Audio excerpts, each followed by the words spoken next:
Welcome back. This is episode 163 of the NYYST podcast. I am your host, Christian, as always, joined by my co-host, Chris. Yo! And No Guy Rye. Is he on assignment again?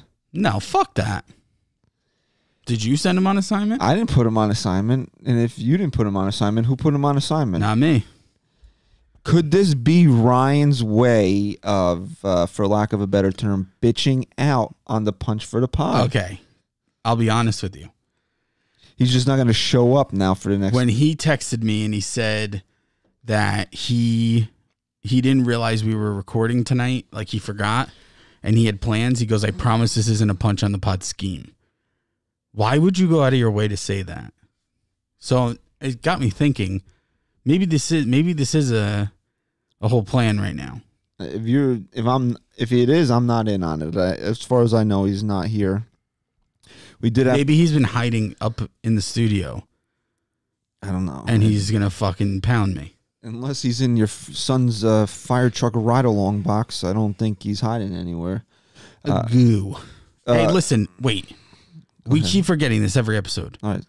If you're listening right now or watching on YouTube, please leave us a rating, review, subscribe, whatever you got to do it. Please, 5 stars. Tell us how much you love us. Also, we have a new shirt up. It's selling like a crazy. Like a crazy? Like a crazy, man. It's a great fucking shirt, dude. Great work by you. Great designing by me. Just a great team effort overall. Oh, you know, when Stat Guy Rye was here working on it too. Was he? Yeah. Or was he just? Yeah, he contributed. I don't remember him being involved. Yeah, in it's tough to remember the days he is here, but he was here. So last week we reminded him. We said to him that you had 3 more opportunities to pull off the punch in the pod, and he willingly gives up one of the opportunities. Unreal. It's unreal, man. Well, every you know they say every game counts in the playoffs. Every pod counts at this point. So now he's got 2 more pods to do the punch. Can we also talk just real quick? It's coming out Monday. Our event is set for Yankee Stadium, July 11th. And I really, really hope to see as many people there as possible. We'll be posting the link this week. We'll be email blasting it. If you don't want to wait until we post it, shoot us a DM, ask us the link to purchase tickets, tell all your friends about it. We're doing you can hang with us, me, Christian, Stat Guy Rye. 90 minutes before the game. I think it's 11 to 12:30. We're going to be in the center field party deck. We're going to get a drink on.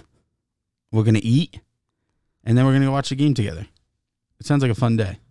I'm going to be sweating like a maniac. It is also, I looked it up today, it's also Military Appreciation Day at the stadium. I love it. So, I love it. Last year they had them paratroop in. That was really? Yeah, it was pretty cool. I just was there that day. I remember that. Well, we are a very patriotic podcast. USA. So, I think it's going to be a fun day. I'm going to be sweating like a maniac. I'm just letting you know now. And I want to do something like we get like bulk order of shirts made. You know, one of them people that press them and whatever. Yeah. And we'll hand them out. Okay. And we'll have a good time. And we'll drink. Don't tell me what to drink. do. Don't tell you me. Drink, Jules. Don't tell me what to do. Maybe I don't want to have a good time. You don't. It's very difficult for you to have a good time. As long as you stay on the other side of the party deck, I'll be fine. Deal.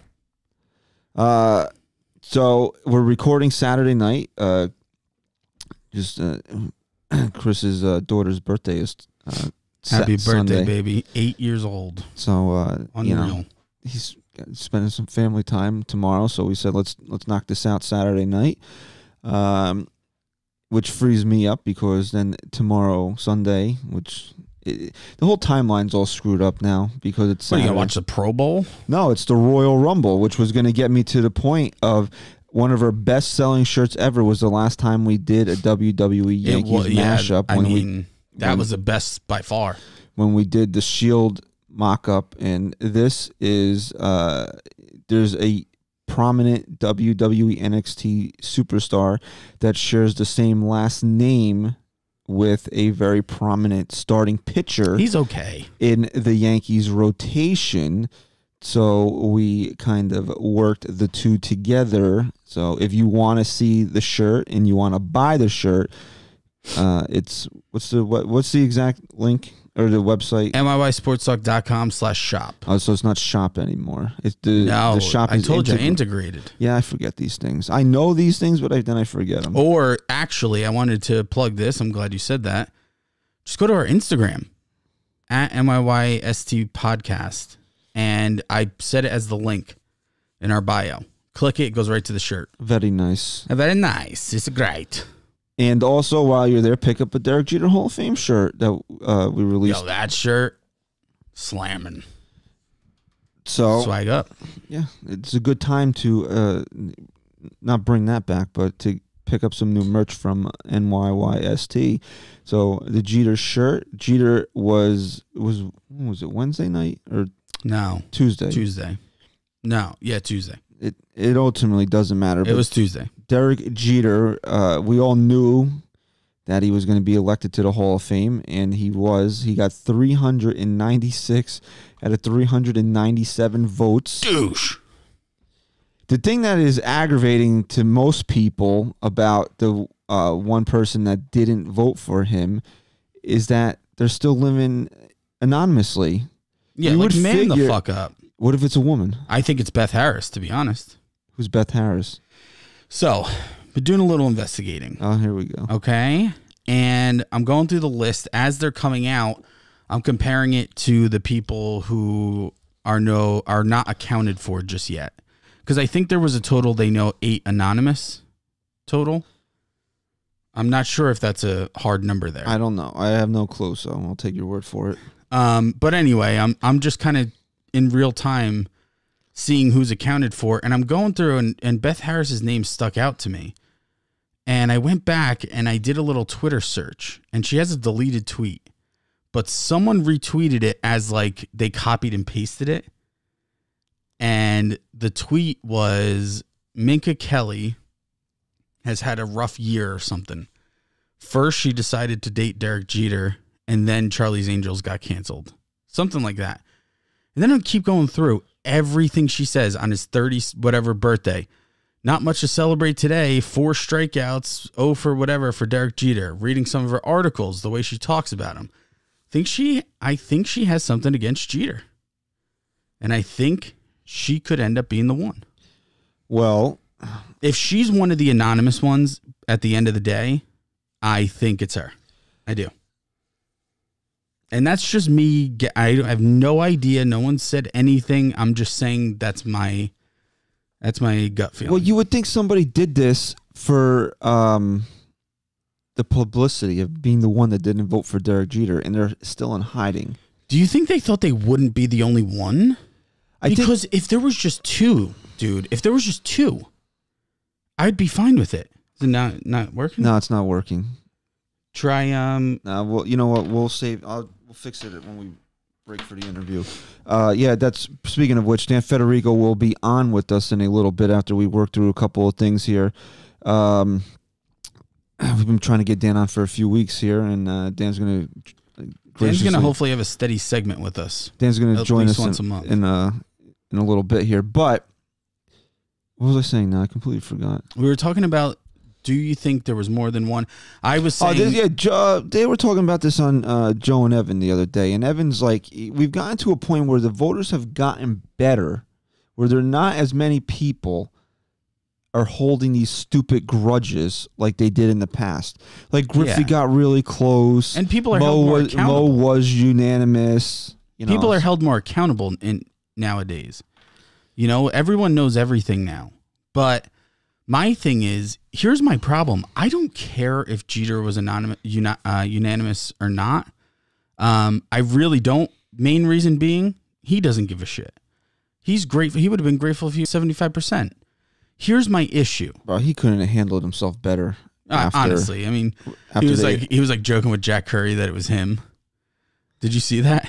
No, I didn't see him on Yes. I saw him on MLB Network after they announced it. With Joe.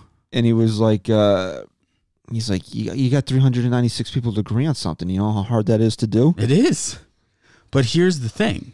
Do you know how hard it is to have 396 people agree on something and then have one person not and still find that person credible? I mean, here's how I put it. And I tweeted this out and I brought it up. Say you work in a company of 300, you're one of 397 people. Your boss comes in, asks you to give an opinion on something, and 396 of you agree on a certain opinion, and one person in that company doesn't. Does your boss look at that person and say, you know what? You're thinking outside the box. I like that. Or do they say, whoa, what's going on with this fucking guy? All my workers here agree on something and this guy doesn't? Are we going to... Now, here's, like you said, they're being cowards. They're keeping their name private. But if they didn't, say the name came out, would you ever think that person deserves a vote? Has a credible vote? You know, you look at the people that got voted on it, and J.J. Putz has a vote. Brad Penny had a vote. Why?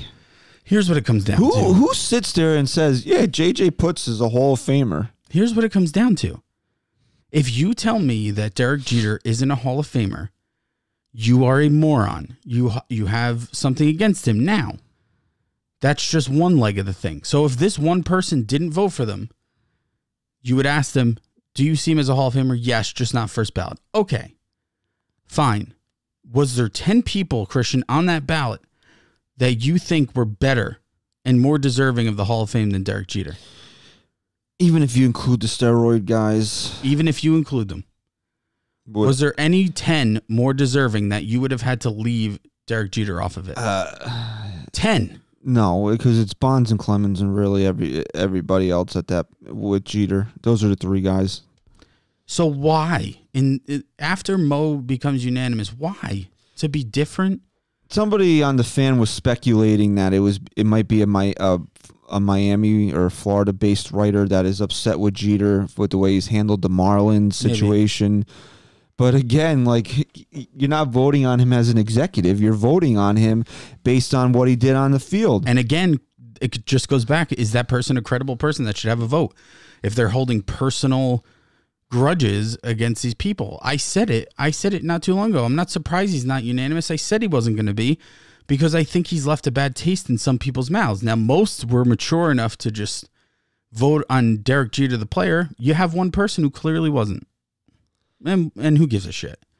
It's just the point. I'm more concerned with the writer than I am with Jeter being unanimous or not. I'm more concerned with why does this person have a future vote? Because clearly, like I said, if you're not in agreement with 396 of your peers, there's something wrong with you. Well, basically, I say this all the time, and it really comes down to this.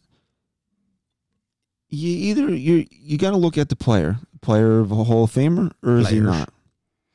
If the player's a Hall of Famer, you vote for him. It's not, well, I got to put 10 other guys on my ballot, and I know this guy's going to get in anyway. Then guess what? If you were to rank them 1 through 11, player 11 doesn't get the vote then, right? Because that player doesn't make the cut. It's not that, well, I know Jeter's going to get in, and I have to vote for player number 11. No, that's not how it should work. No. That's why I liked Ken Rosenthal after the whole DJ LeMahieu not getting the nod as a finalist as MVP, but he just went right back to being just an idiot to me. He's just immediately defending, and then you go on Twitter, you see Martino or whatever the hell his name is, just defending this person. Why? You should be the one. You're worried about everyone ripping this person and making him not credible. No, you defending them is making all of you and your peers not credible at that point. I didn't like the way some of the writers were kind of ripping on the fans afterward. Like, look, don't take your elitist bullshit out. That's what it is. You know, he still got 396 votes, and it doesn't. No, it doesn't, but it does. It doesn't matter that he's not a unanimous vote, but it does matter that we deserve to know why you didn't vote for Derek Jeter. Right? Why? What is your rationale? We're supposed to trust you to vote for Hall of Famers, and then A guy that is a slam dunk Hall of Famer you don't vote for? Why? What's the reasoning? Would you have more respect for this person if they came out and said, yeah, you know what? I was just being a douche. I think if this person came out and said, I didn't vote for Derek Jeter because my sister got one of his gift baskets and fuck him. And I'd be like, okay, you know what? You know what? I would do the same thing. I would respect your opinion. And you know who else would respect it? Derek Jeter. Derek Jeter, he probably would. The worst thing you could say about Derek Jeter, one, from the day he got called up to the day he retired, is that he sent these gift baskets out to women after. But was it really that bad? It was a nice gesture. But I'm just saying, that's the worst thing you could possibly say about the guy. Like, think about this. Derek Jeter slept with a lot of women, probably. Most likely. Bro, he was kind enough to send a gift basket. He's got 10 famous women that we know of.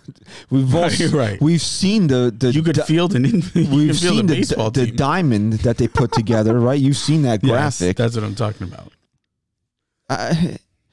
The whole voting process. If you don't want this type of backlash, you are the writers. You don't want this type of backlash. Don't release the percentages.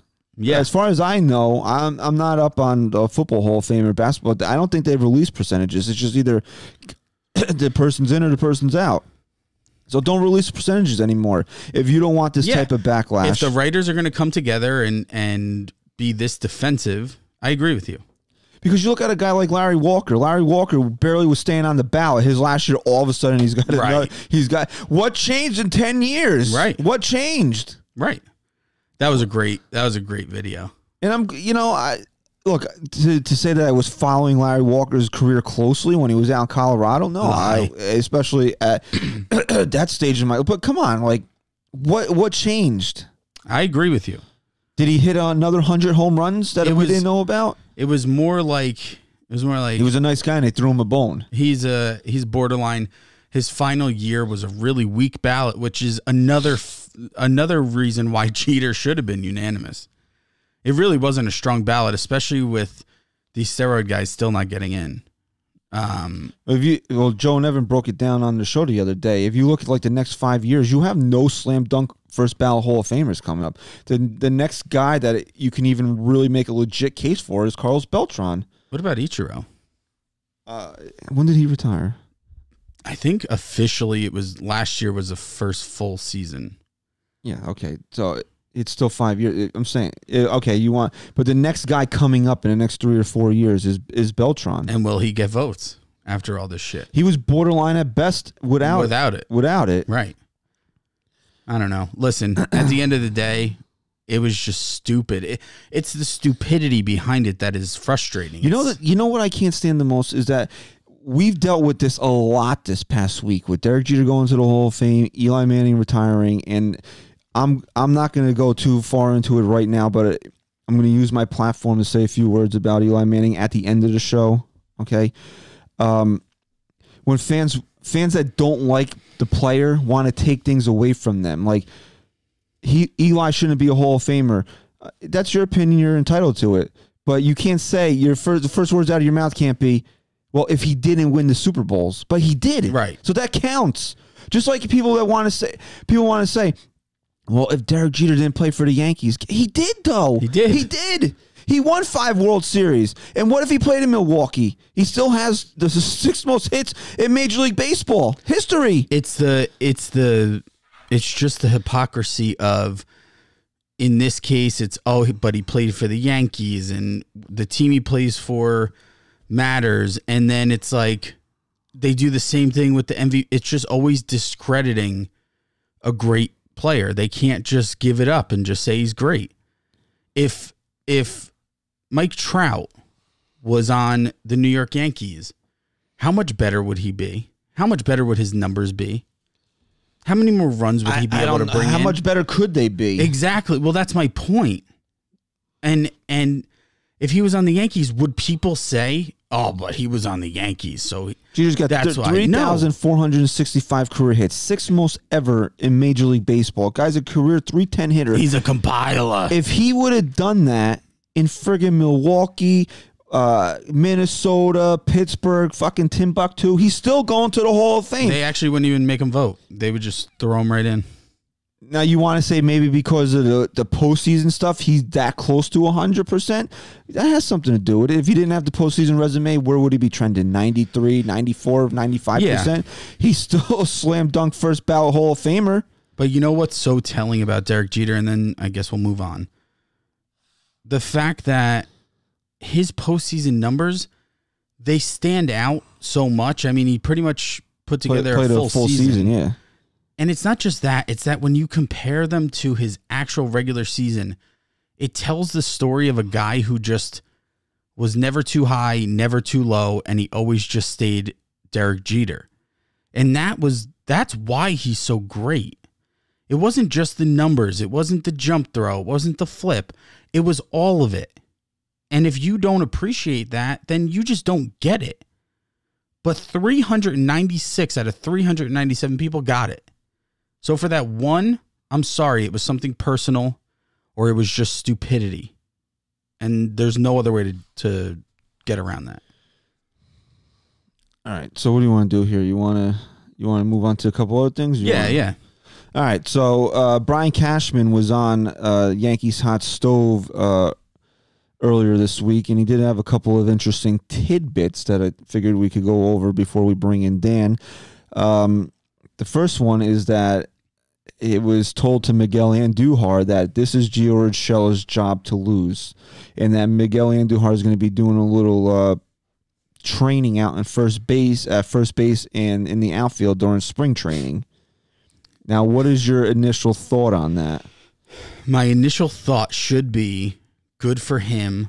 Hopefully he can be strong somewhere because we need him. Well, first, let's take the first part of it. Let's take the first part of it. What do you think about them just handing Gio the job right now? Oh, I think that's fair. I think he's earned it. Absolutely. I think it's his job to lose absolutely after last year. But like I said, my first initial thought should have been what I just said. My first thought was, what the fuck is Clint Frazier still doing here? We are actually taking a guy who we hold our breath when he's on the field and now trying him out in the outfield. That's how bad Clint Frazier is. That's how little we trust this kid. What's he still doing here? And how does this make him feel? Well, I'm not even thinking about Clint Frazier at this point in regards to how he feels. I'm just thinking about Miguel Andujar and that it can't hurt this guy to learn a couple of positions. Does it scare you for his future that if he starts fucking around, because he looked, I mean, I know it was just a stupid ground ball video, but he looks really good. He looks confident. He looks solid. He looks like he's in good shape. No pressure, though. Yeah, but my thing is, do you think this fucks with him, though? Like, he's finally starting to make some progress at the position he's been behind. And you want to hear what kind of guy Aaron Boone is? They flew to his house. And I believe he lives in Dominican Republic in the off season. They flew there. He got a vacation out of it. Boone, he went down there to talk to him in person He's about this. Fucking stand-up guy, dude. He's a stand-up guy. I love Booney. Fucking Booner for Boone. You want to say, how does this make Clint Frazier feel? How does this make Luke Voigt feel? We're talking about another guy who injury got the best of him, and you know what? Voigt's got to be sitting there saying, what do I got to do? Yeah, I mean, the Yankees thought that they were going to find the right match for Miggy. Whether they thought that or not, they were at least open to it, and it just didn't happen. So at this point, you have this kid. You're not sitting him. You are not sitting Miguel. Do you think there's a possibility that he doesn't start the season with the big club, that he starts the season in Scranton? Maybe, and they'll justify it with the injury. But if he was coming off just a bad year, maybe defensively, no. The one thing he has to do in spring training is hit. I think they've committed to him. If he doesn't hit in spring training, there's not going to be a roster spot for him. That's the one thing he does. Yeah, of course. I think they've hit a point, though, where if they weren't going to trade him, they've committed to him. And that's why you're hearing all these stories about where he could end up, in the field. What benefited the Yankees so greatly last year? Guys like DJ LeMahieu that could play multiple positions. Now, if you're going to commit DJ LeMahieu to one position, possibly second, which looks like it's going to be second base, why not try to see if a guy can play both corners in the outfield? Sure. And that's part of a guy that can possibly hit you. You know, he could probably, what did he have? Close to 70 extra base hits his rookie year, hit almost 300. That's part of why I'm glad we're having Dan on. We're going to break down the 40-man roster. My questions to him, I really want to know what the depth is on this team outside of the guys that we know and the guys that we've seen, because we know how many injuries can happen and take place, and you knock wood that doesn't even come close to that. But outside of the guys we've seen, I don't really know many of the guys on the 40-man. I don't know much about them. Well, really, when I looked at it today, it's really the guys that you really don't know too much about are the pitchers. There's a few pitchers out there that you don't know too much about. The position guys you've seen, they've been up here, Yeah. So, like I asked you, Urshela, this really should be Urshela's job to lose. It is. And, when I tweeted something similar to that a few weeks ago, and people were like, well, why should Andujar lose his job due to injury? Well, you know what? Look what happened. It was so long ago, but look, how did Lou Gehrig get his job? Wally Pipp had a headache. I was thinking the same fucking thing, dude. I'm not saying that Gio Urshela is going to be... a Hall of Famer. I was thinking the same thing when you said Jeter, when people were saying, oh, yeah, but he was on the Yankees. Yeah, well, you know what? Let's take away all the numbers. The player's team matters just in the fact of him playing. I mean, if he went to any other team, who knows what kind of a future he has just based off of what kind of opportunity they're going to give him. And Urshela doesn't even have to be, what did he hit last year, 318? He doesn't, listen, he's, at this point, we know he's a superior defender to Andujar. He just has to be good. He hit 314 last year. Phenomenal. So if he hits 270 with 15 home runs and he drives in 60 runs playing that type of defense, it's too valuable to have that kind of defender over there. We've seen it. We saw how shitty it felt when we had a guy at third base that you just didn't trust. It's not a good feeling. And again, we'll move on to something else here. The thing about Andujar, he got benched in a game the Yankees had to win to save their lives in 2018. On the bench. Why? Oh, you didn't hear? It was because what was his name? I fucking forgot his name already. Yeah, I know what you're gonna say, but why? Why was he on the bench? Because they couldn't risk him getting a big ground ball hit to him. They didn't trust him. Exactly. So you know what? You hope that you just, for the type of bat he is and the type of person he seems to be, you hope that he can, he just figures it out, that he can play something decently, and maybe he can be a roving guy, because they're gonna want to spell staying out and left, and they're going to want to, maybe not play Voit too much, so we'll see what happens with him. A guy that I would have thought that would have definitely been gone by this point is Jay Happ. And he's still here, and Brian Cashman said he's going to enter the season as the fifth starter. And you know what? As much as I wanted to see him go after last year, I just don't think he has anything left. You can guarantee yourself this one thing, though. He will not meet the innings requirements needed to head-to-head option for next year. Oh, no. I'll tell you that much. We said it weeks ago. If he comes out and pitches to a 6 ERA with the four guys ahead of him, is it stopping the Yankees from making the postseason? He was truly awful last year. Yeah, he had his moments, though. It was truly awful. Midsummer, he had some good games he put together. But if he replicates that season this year, does that change your feeling on the Yankees at all? No. He's the fifth starter. Yeah, and you know what? That spot becomes like a wild card spot at that point. If he's that bad where you're throwing him out there and it's you're pretty much throwing out a fucking white flag at that point, you might as well, you could really start to mix in some of the younger guys. If you're going to line up Cole, Severino, Paxton, and Tanaka, are you really worried about your fifth starter? How much of a booner does Boone have with this rotation? How much of a Blakey does Blake have with him? Oh, Blakey. He's got to be. Please don't talk about underage minors like that. What? Blake, he's like fucking 12, that guy. He's in his 30s, bro. What's his full name? Matt Blake. Matt Blake. Yeah. So, I mean, I know a lot of, look, I was probably, if I wasn't leading the train, I was in the first car of the train of the get the J-Hap out of town train, right? Yeah, you fucking were the conductor. You fucking. But at this point, the Yankees haven't found a trade for him. It looks like he's going to be here. What is the harm of him being the fifth starter? How arbitrary is a fifth starter? Honestly.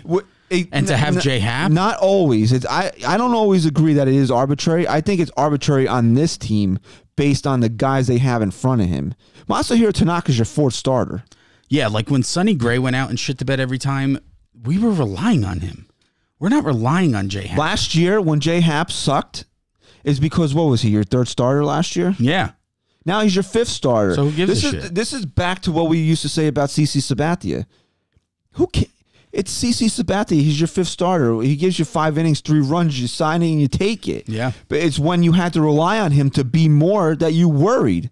Now J-Hap was brought here in 2018 to be what, a number 2? Yeah. Now last year and he was. Okay, he was really good in 2018. Then, he due to injury and whatever, he was really had to kind of be a number 3 last year. Now he's a number 5. He can suck every friggin' time out there, and it won't matter. It won't matter. It will not. They went with openers, and I can't even think of the random ass people they had making starts for him last year, and they still won 103 games. Yeah.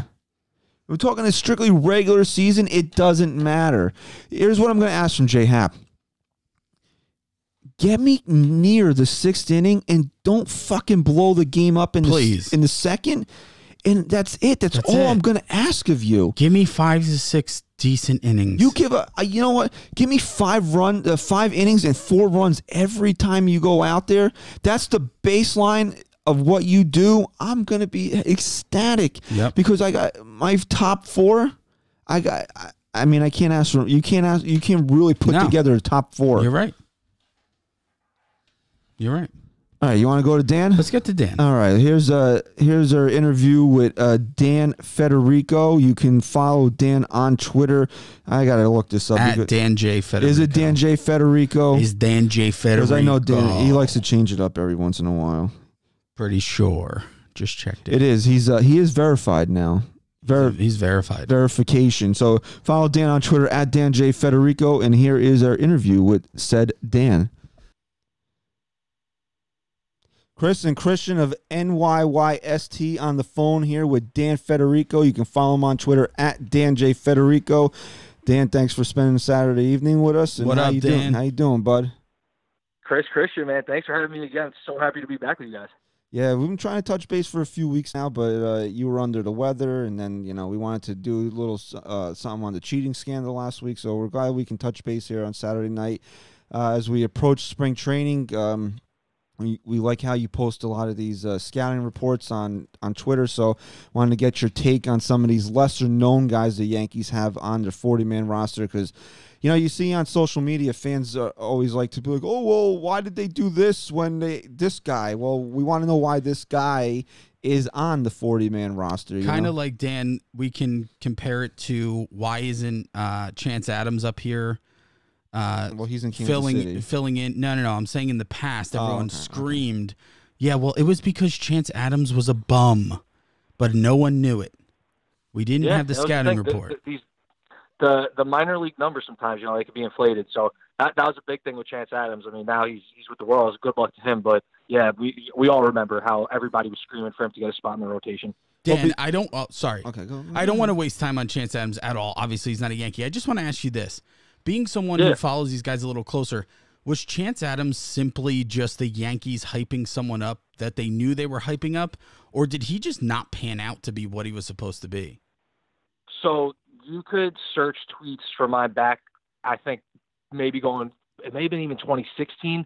I heard all along from scouts that, he was not the type of pitcher that, the Yankees were hyping him up to me. And just to go off the beaten path a little bit, that's kind of what gets me nervous about Deivi Garcia. Not saying that he's not going to be a great pitcher one day, but I feel like the hype behind him, that everybody's talking about him, he could fall into that category. But just back to Chance Adams, I mean, I remember specifically being told his outlook in the majors would be an Adam Warren type, where you could give him the spot start, but he'd probably be they kind of look like each other too, if you think about it. Yeah. So, I mean, it was, I think it was a lot to do with the Yankee hype machine. So, I remember putting out there a few years ago with the Sonny Gray trade. I mean, the A's refused to take on Chance Adams. They'd rather have taken James Kaprielian, who was midway through surgery, going through Tommy John surgery. They preferred to take him on instead of taking Adams in that trade. So, I mean, I think the word was out among baseball circles, but again, like you said, the Yankee hype machine just had him touted as the next ace of the staff. Before we go into any further breakdowns of the 40-man roster, while we got you on here, we got to ask you, what is your overall take on this whole cheating scandal? Like, you love the game, you're a big fan, you cover the game. Like, how do you feel about it? Like, do you think Houston got popped with enough of a penalty? Should they strip the World Series? Like, I just want to get Dan Federico's take on the whole thing. Yeah, you know what? I'm still, I don't want to say perplexed, because I do think, obviously, once they started going to the buzzers, that wasn't even confirmed yet, but let's just go back to 2017 with the trash can banging and all that. Once it got to that point, it was obviously too far. A runner on second base stealing signs, that's one thing. That's in the middle of the game, part of the game. But once things start breaking down and you're using technology to kind of get that advantage, I think that's completely wrong. I think the players, obviously, baseball wanted the immunity side where they gave it to them so they could testify. I still think there should have been something with these players. I mean, it was a player-driven scandal. That was a word used by Manfred. So the fact that they got away with the scot-free, and then on the other side of this now, where Jose Altuve, Alex Bregman are kind of, I don't want to say scoffing at it, but they're the way they're speaking about it is just, you don't even have to own up to it. Just say, listen, we did things in the past that we won't do anymore. Something like that. The commissioner did his report, and that's all I'm going to say, okay? Yeah, it was really just exactly. It was just put such if you thought the Astros couldn't put a worse taste in your mouth, just listen to the interviews with Jose Altuve and Bregman. Exactly. Even Dallas Keuchel recently, the other day, I mean, he wasn't really owning up to it, said, we didn't do it all the time. And I saw a tweet, I think it was from Joel Sherman.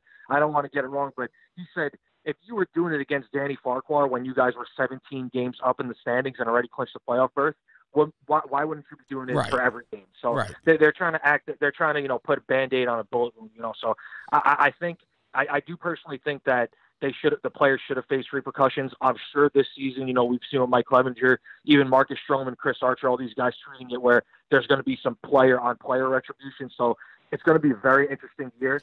And I do think the players kind of got away with it. I won't hold my breath for Marcus Stroman doing anything. Mr. Softer than wet bread over there, who blocks everybody on Twitter that has a differing opinion. You're blocked. I am. He blocked me when he said that he was after the Yankees passed on him and he went to the Mets, and he posted something about him being better than all the Yankees pitchers, and I didn't even say anything that bad, and he blocked me. I mean, come on, bro. Like, get over yourself.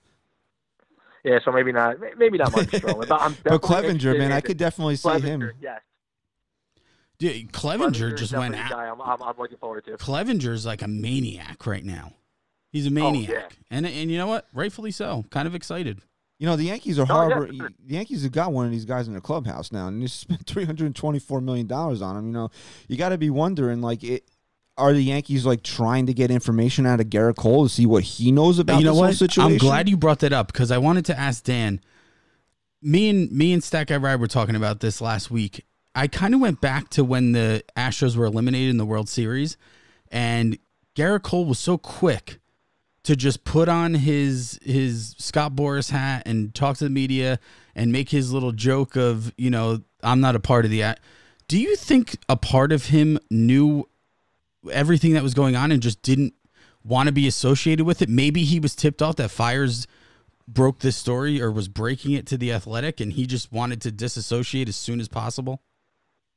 Yeah, so for one part of that question, you have to think that everybody knew what was going on. I mean, the trash can banging. Dan, not to cut you off, but what did you just say? No. You have to think everybody knew what was going on, but then you listen to Brody Van Wagenen saying, "Oh, we didn't know what was going on. We didn't hear anything about this." Yeah, I mean that we could have a whole other podcast to talk about that side of things. But back to Cole. I mean, I believe not off any information. I just believe they all knew what was going on. And, you're right. I really didn't think about that he was very, very quick to kind of disassociate himself with the Astros and kind of just say, listen, I'm a free agent now. So I wouldn't be surprised if that was the case. Now, you have to also remember, Trevor Bauer was kind of mentioning things about spin rate with the pitchers, and I'm not trying to say they were involved with it, but I'm curious to see how Garrett Cole pitches this year. I do think he's going to be the type of pitcher he was with the Astros, but when a guy like Trevor Bauer is kind of putting all these different things out and kind of offhanded mentions about the spin rate with the pitchers, you could kind of question it a little bit. But back to the topic, I do think that he was kind of just trying to wash his hands clean of it and just ready to move on. Hey, Dan, you know who else is hoping that he pitches well this year? The people who are paying him $324 million. I really hope that wasn't based off of a cheating scandal with the pitchers. Yeah, no, for sure. Hey, listen, he's coming in ace. The Yankees really haven't had someone of his caliber since. I mean, you could look back years now. So it's probably back to CC, and I would even say before that, maybe Roger Clemens with that type of player. So it's going to be interesting. Again, like we said, for the Yankees' sake, the guys who paid him $300+ million. I hope there was nothing involved with the pitching side of things, but I'm sure that they did their due diligence and would know that. So I only expect big things from him this year. You know who makes me feel better about Garrett Cole not being a product of whatever the hell was going on in Houston is Charlie Morton, because he was a journeyman, average pitcher at best, goes to Houston, becomes a really good pitcher. And then last year he was one of the best pitchers in the American League when he went to Tampa Bay. So that makes me feel a little bit better that maybe Garrett Cole also was not a product of God only knows what the hell they're doing down there. So, and plus this is a guy that Cashman has been trying to get forever. He drafted him. They went to UCLA instead. They tried to trade for him, and now they finally got him. So I got to, Cashman, this is a guy that he's always wanted. So I can't imagine that he felt that this talent was based off of some type of scandal. Yeah, for sure. I agree. So the Charlie Morton point's a great point. I didn't think of him.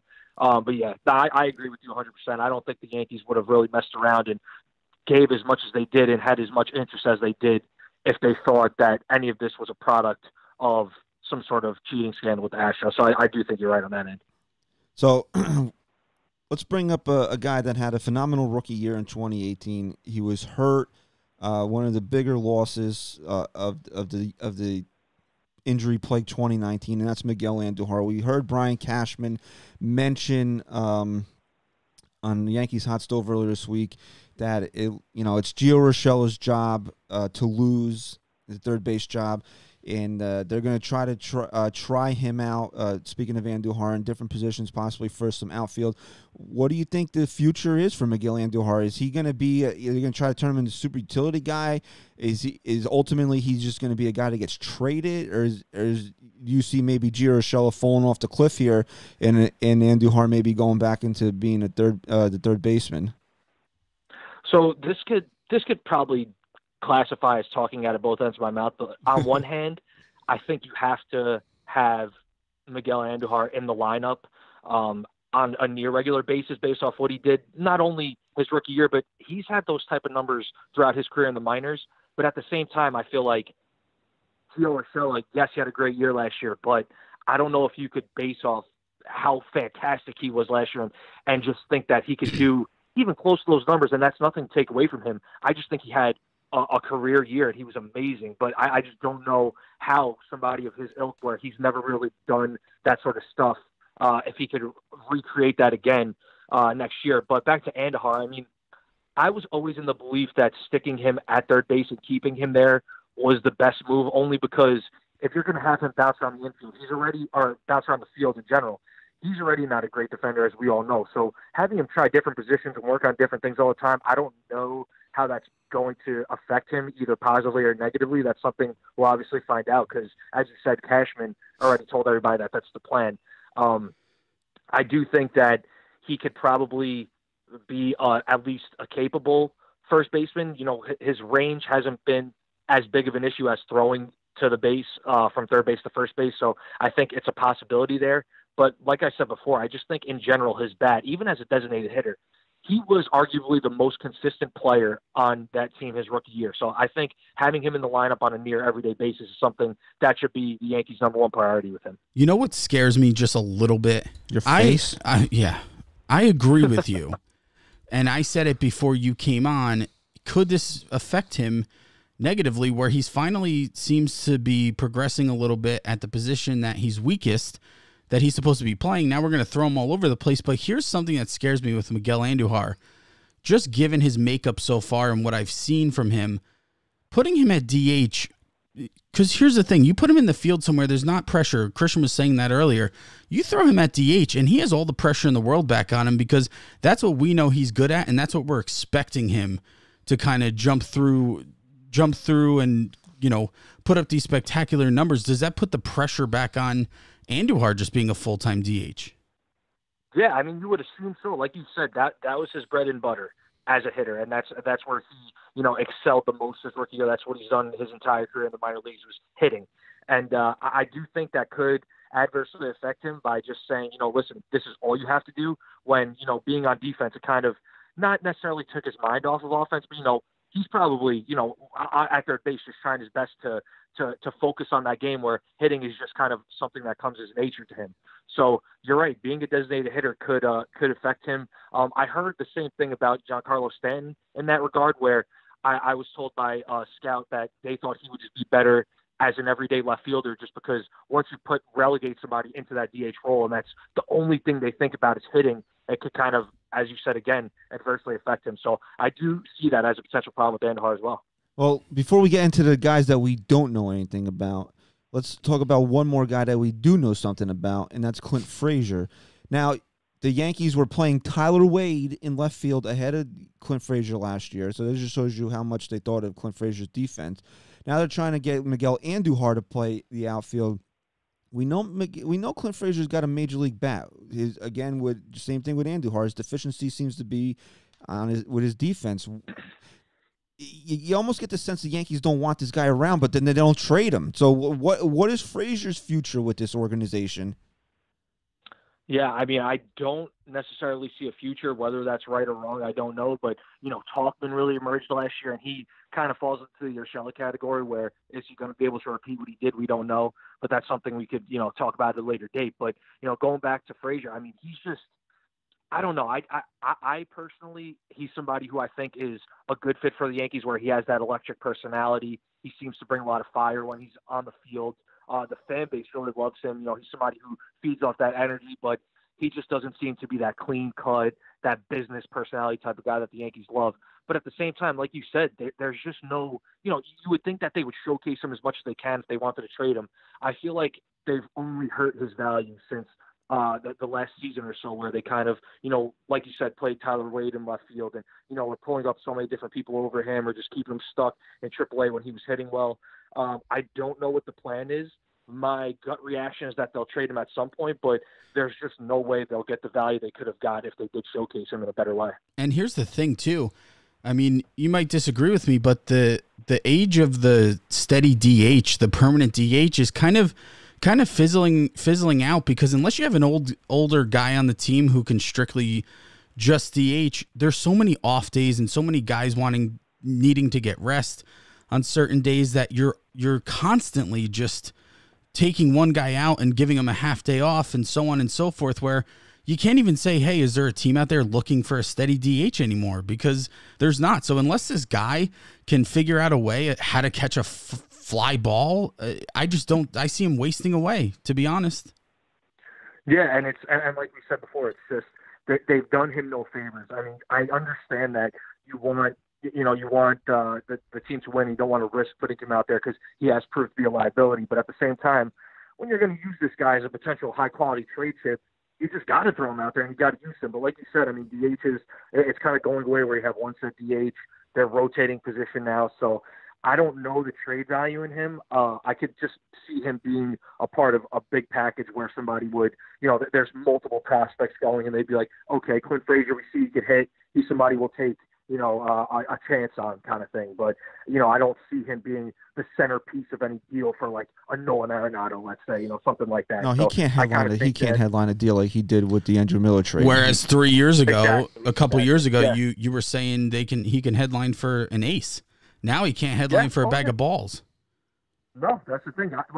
If you wanted to trade him one-on-one straight up for somebody, I mean, there were rumors going around this offseason with some of the Rangers relievers and stuff like that, and you heard Clint Frazier's name kind of being tossed around as a one-for-one for a reliever, and that's something that, no one would have ever thought when they made that Andrew Miller trade. So I am definitely curious as to the way they've utilized him in terms of boosting his trade value, but, I'm not one to question Brian Cashman and his staff. He's made way more good moves than he has bad, so there's a method to his madness. I just can't seem to understand what he's doing with them.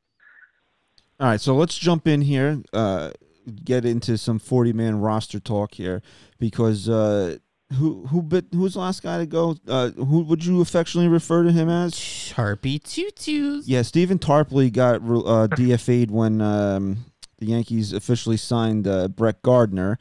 So, it's a natural reaction fans have. Well, they see a name on a 40-man roster. They don't know anything about him. Like, well, why didn't they let go of this guy when Stephen Tarpley struck out, J.D. Martinez once in his life, so he must be good for something.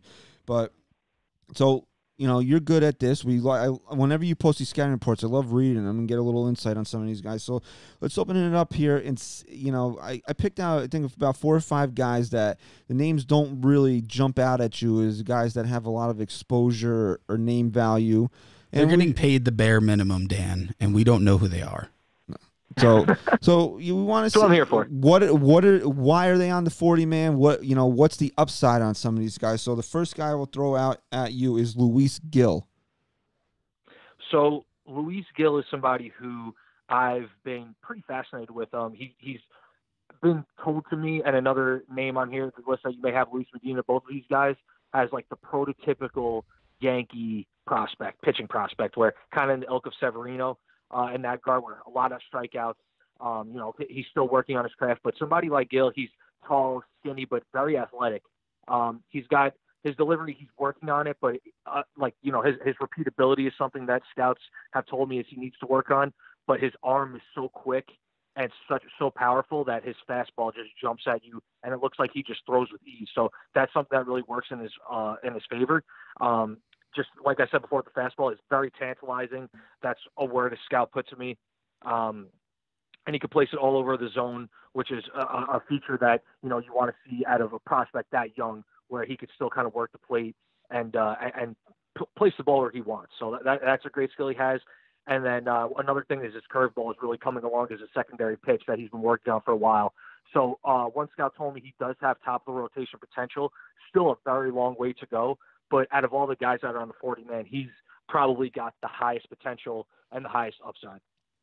How about another Luis? The guy's 20 years old, another pitcher, Luis Medina.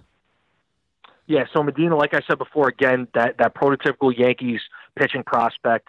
He had a very down year last year. Not a lot of people expected that.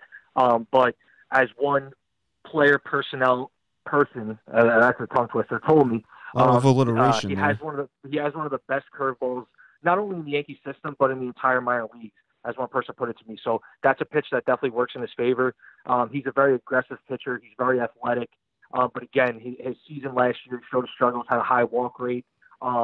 He's another one that has a long way to go, but with his fastball curveball combination, a bullpen move is something that I've been told the Yankees could keep open or are keeping their eyes on.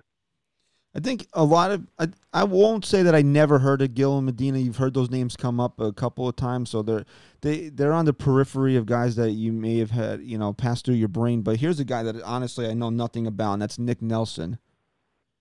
Yeah, so Nick Nelson is somebody who he's been on Yankees top 30 prospect list. He's never been a top 10 guy, but he's been featured in the lower levels. But last year he accomplished that rare feat of he went high A to double A to triple A in one season, which is really impressive. And he did impress at all levels. Now, his numbers in Scranton weren't great, but, you would expect that as somebody who's experiencing AAA for the first time. He's another one of those very strikeout-heavy pitchers. The Yankees seem to want to give him a long leash as a starter. They like the way he maintains his velocity through the later innings of the game. His command and control took a step forward last year, which really helped his game. And then just on the mound, his demeanor, he's a big-time competitor, so he's somebody who the Yankees seem to be willing to give a long leash to, where they want to give him a chance to be a starter. They're going to go through the bumps and lumps and just kind of see what he has throughout all the levels. All right, how about Brooks Kriske? Good name, good baseball name. That's a great name. He's an older prospect, 25, I believe. So he's somebody who, kind of flew under the radar. But last year at Trenton, he was extremely impressive where he put himself on the map. Obviously added to the 40-man. He's somebody who pitched the late innings, high leverage guy, in the middle of the game. He's strong physically, which really helped him see a jump in his fastball velocity, which helped him last year. And he also developed an extremely efficient and effective splitter. And that combo between his fastball and his splitter has been something that really has taken his game to the next level, helped his strikeout rate get even higher. So I could see him being one of those strange shuttle guys next year where there'll be a random mid-game and you see this guy pitching in the 7th inning. So I wouldn't be surprised at all if he's somebody who makes his debut next season. And the last guy that I have here, I'm not even positive how to say his last name, but I'll take a shot at it. Miguel Andujar. There you go. That's pretty good. Miguel Andujar, yes. Okay. He's somebody who I was told has stuff-wise one of the best in the system, and he's an extremely fast riser. He has a lot of fans in the organization. One scout that saw him said just alone, he has a presence on the mound. When you see him out there, he's extremely confident. He's just somebody who, when you take notice of him when he's pitching.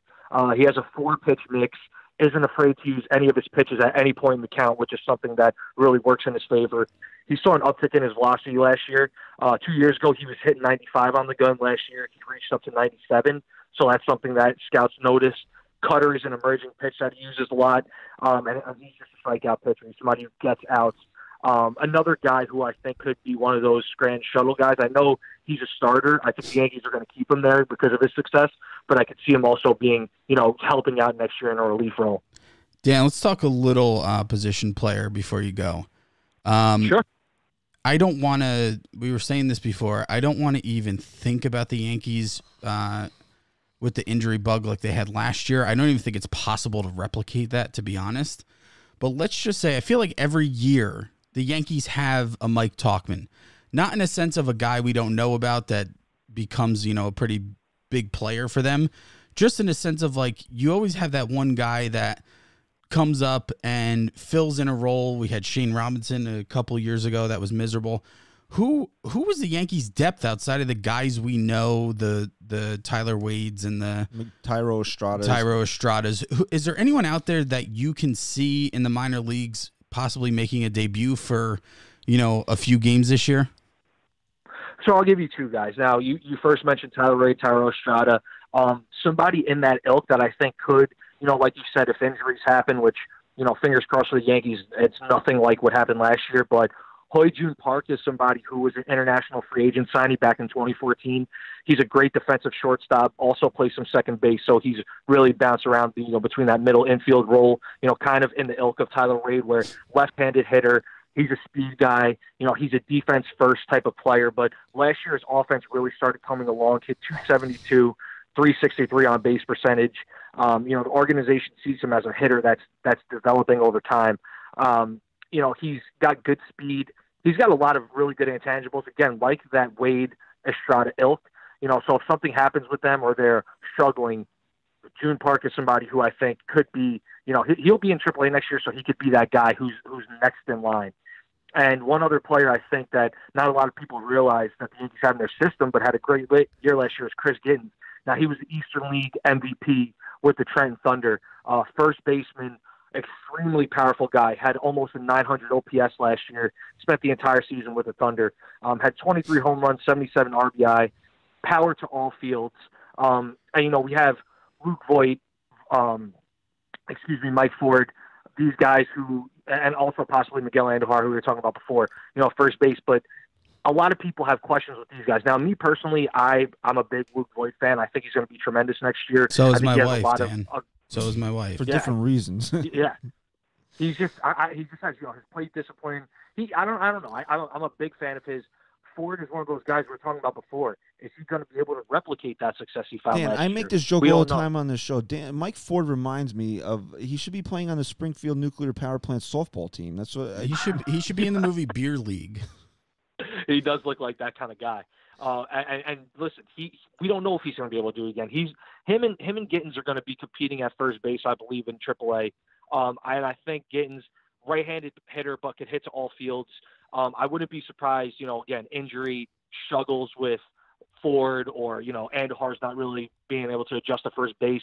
I think Gittins could be somebody who could step in again, like Voit, not a great fielder, could be a DH in the future, but just his bat alone, his success on offense, again, like I said before, Eastern League MVP and AA, that's nothing to scoff at. So I think he could be somebody who could step in and provide some valuable at-bats for the Yankees next year.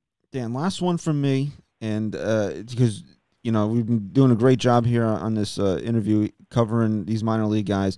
The apple of everybody's eye, and I'm not talking about Estevan Florial because I don't think that's funny because my last question is actually based on him. I don't think anybody really cares about him anymore because now it's Jason Dominguez, 16 years old. What do they call him? The alien or something like that? The Martian. The Martian, right? And I posted this question out there on Twitter a few months ago or whatever. Who's the most untouchable guy with the Yankees? And I got people replying Jason Dominguez over like Gleyber Torres and Aaron Judge. First of all, when do you see this kid really being a viable option to be on the big club, and is he really worth the hype that he's been getting?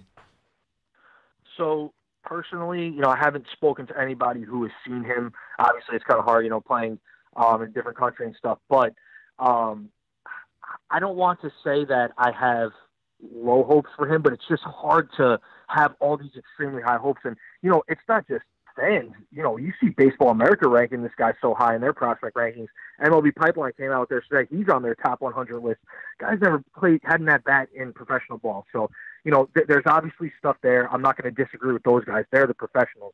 But I just don't know how this guy could live up to the hype. But if he's somebody in the ilk of like a Juan Soto, where he made it within 3 years of signing with the Nationals, that's probably the hope the Yankees have where, in a few years he could come up and be their everyday center fielder, maybe 3 years down the line. So I know it'd be far-fetched. He'd be 19 years old. That's crazy to me. The things I was doing at 19. I can't say what I was doing at 19. I probably wouldn't have a show anymore. Yeah. That's what I'm saying. Like I can't even imagine. So, there's going to be a lot of pressure on this guy. I kind of feel bad for him at this point just because of all the hype he's gotten. It's going to be hard to live up to it. But listen, he's getting these rankings on these big platforms for a reason. So had no reason to really doubt his potential, but at the same time, I just think it's going to be hard to live up to it. All right, Dan, last one, we'll let you go. It's funny that Christian brought up Estevan Florial because I did want to ask this question. We're going to live in a world, real quick, where Florial doesn't get hurt and he's on the path of what everyone had expected. My first part is a two-part question. My first part is, if that were the case, is Brett Gardner a Yankee in 2020? And B, what the hell happened to this guy?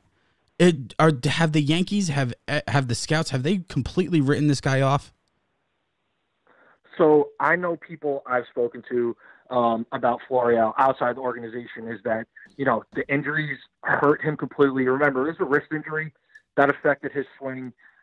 He's somebody who has the skills, the natural ability. So he's got the speed, he's got power, he's a strong guy. But just last year, I don't know. I think it was a mix of the injuries, facing new competition. I'm willing to give him the benefit of the doubt only because of what I've heard from him, the way he can be and how good he can be. To go first with your Brett Gardner question, I think if he's, last year, if he has even a good season, I'm not saying great where he reflects being the top Yankees prospect, even good, I think the Yankees would have loved to push him through the system.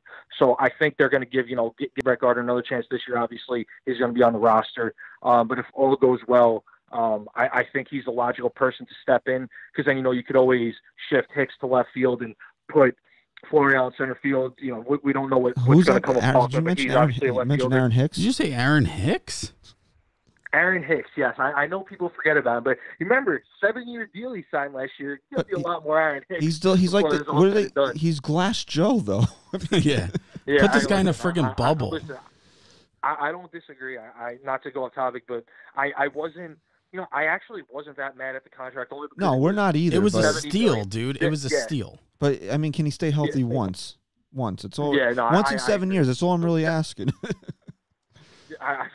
I agree. No, but see, that's why I think his Esteban Flores development is just something that's even more imperative. Again, like we're saying, Aaron Hicks has not been healthy.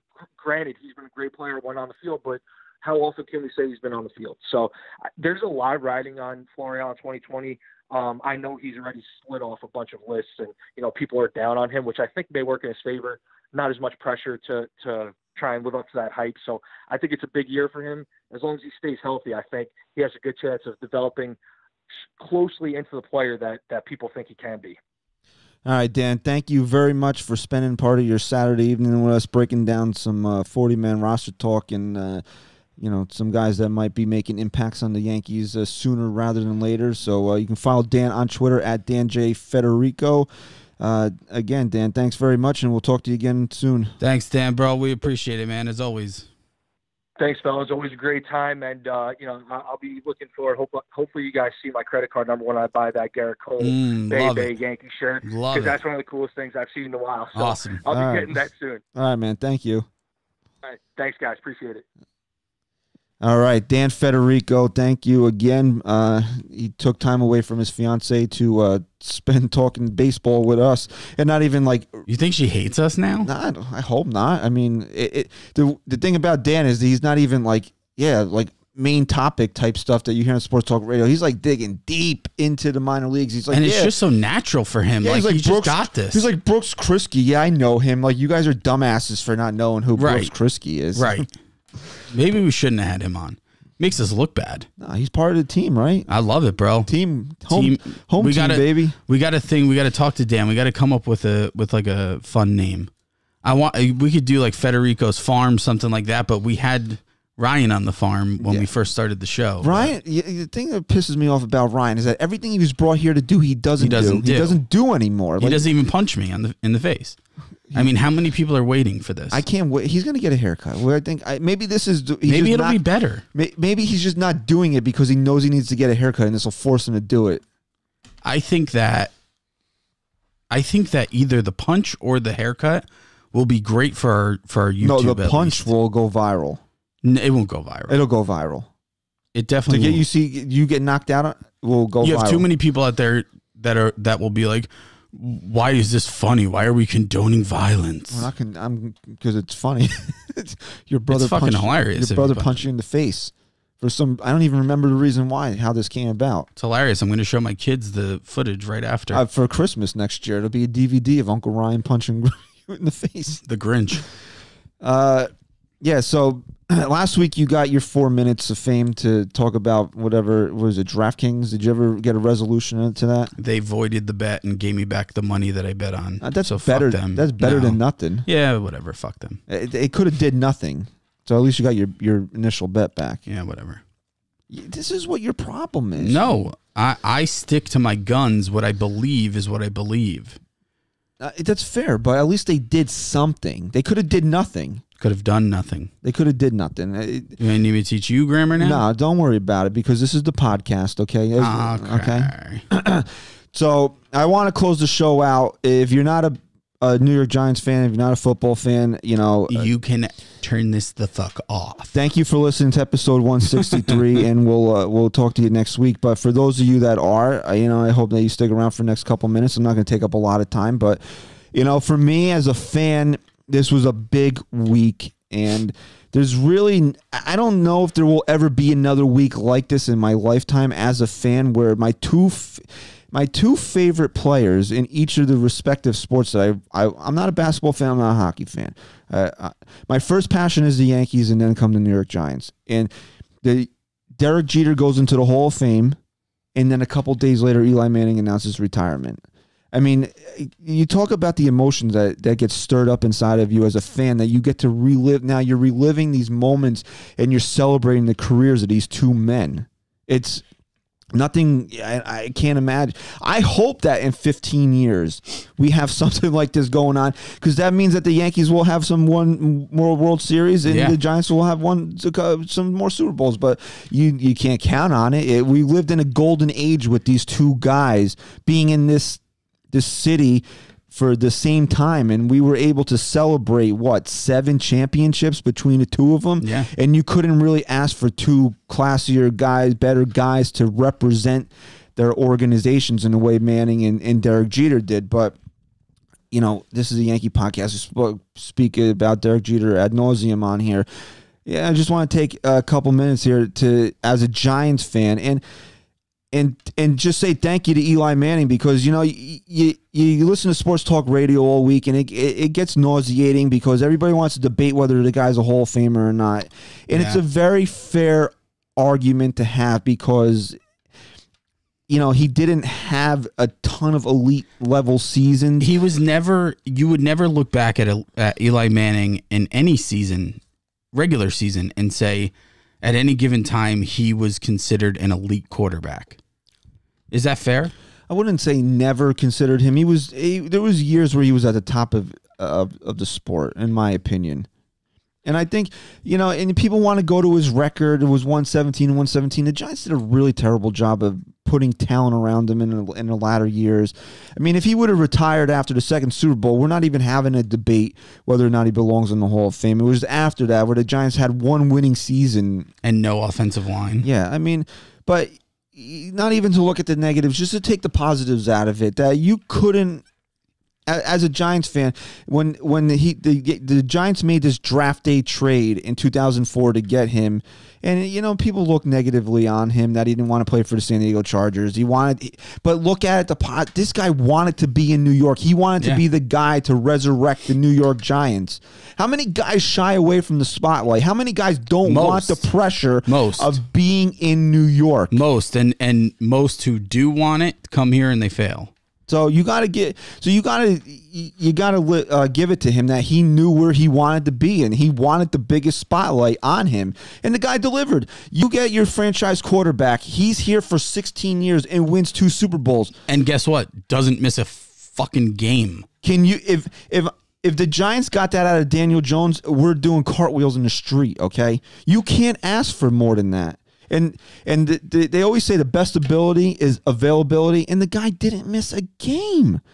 He didn't miss a game. He had that Iron Man streak that was botched because of Geno Smith and Ben McAdoo, which cost Ben McAdoo his job. But the guy rang the bell every Sunday. Every Sunday he was out there, and you can't ask for more than that. And even though, and I tell people this all the time, and people say, "Oh, you can't be a true Yankee fan if you feel this way." Well, fuck you, because I do.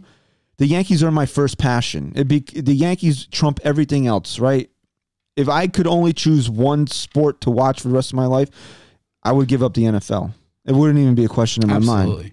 But the single greatest moment, one game as a fan of the two teams I root for, is Super Bowl 42. Jeez. It is. I'm sorry. That's tough. It is. That's tough for me to swallow. It is. Because you have to look at it, that the New York Giants went on this improbable run, the underdog run of going on the road in the postseason against an undefeated team. They went to Dallas, your hated rivals, Dallas Cowboys, beat them. And in the year that Jerry Jones already had the NFC title game tickets and plane and all that bullshit booked because he thought he had the game won already. They win. Yeah. Go to Lambeau Field where it's negative 23 degrees against the great Brett Favre. Eli Manning beats him. And then you're in the unbeatable New England Patriots. But guess what? They got beat. By Eli Manning and the New York Giants for one single game. Because you don't get that in baseball. That's the one thing that you can say about baseball you don't get. You have to play 6 games in a series to get to that one moment. Yeah. And in the Yankees World Series runs, when did we ever get that Game 7, that one single game? Yeah, I get it. Here's something, and I don't know. I wanted to text you, but I was driving, and that's not safe. But I don't know if you were listening to the fan when this. Did you hear when the Dallas fan called in? He started the conversation with, "I've been a Cowboys fan for 50 years. Yeah, I heard it, but I don't know what you're getting at. I heard the call. I just thought he made such an awesome point, and I always give Eli shit just to really piss you off, to be honest. But I respect the hell out of him. And what this guy said, to me at this point, he's a Hall of Famer. How many Hall of Famers did he even ever play with? Michael Strahan. That's it. I mean, this guy took a team. But never anybody that he truly did play with, because Michael Strahan obviously was defensive end. Right. But just any player, really. Strahan's the only one that you can name. So for someone to take a team he was never surrounded by the greatest players. He was surrounded by some really good players, but not the greatest. And to take them to both improbable Super Bowls, were they the underdogs in both? Yeah. They were 9-7 the second year. And we're talking about the Patriots. We're not talking about any other team here but the Patriots. Tom Brady. To do what he did alone in those runs makes him a Hall of Famer in my book. 100%. So you just gotta, you tip the cap, you say thank you, and you just cherish that this guy was your quarterback for 16 years.